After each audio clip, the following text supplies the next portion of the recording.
What's going on, everybody? So I originally purchased this laptop stand when I tore my meniscus and I was locked down in bed and at home for over a month. Now I have to admit, it worked way better than I thought. This is the Executive Office Solution laptop stand. Now it's fun because you're actually able to stand up, but for me, I can't lie, for the most part I was actually sitting down at the table with the kids, whether having breakfast or in bed. Being able to work without the laptop burning my leg, or more importantly, having it up chest level as if I was at a desk, made it so much more comfortable for me, and I was able to work for longer periods of time.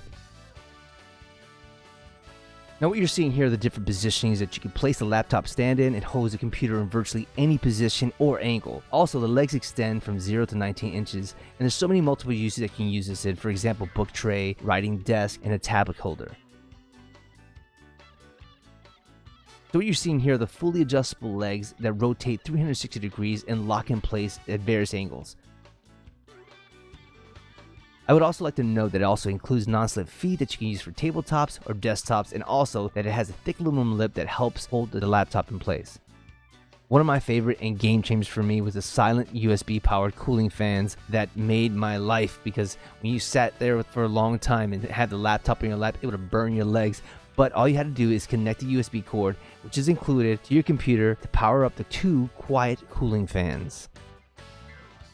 Now last but not least is the mouse pad that rotates in any angle to help hold either a mouse or a phone, and it has an awesome non-slip grip. Now for me, I just use my phone. I did use the mouse every now and then, but it is an option just in case you guys wanted to know. It's mainly for the mouse. I liked it for my phone.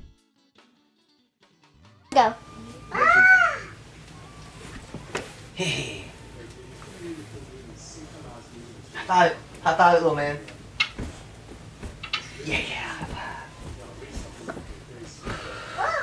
Sometimes you gotta do what you gotta do. I hope you guys enjoyed. Till the next time. And man, that's sweet.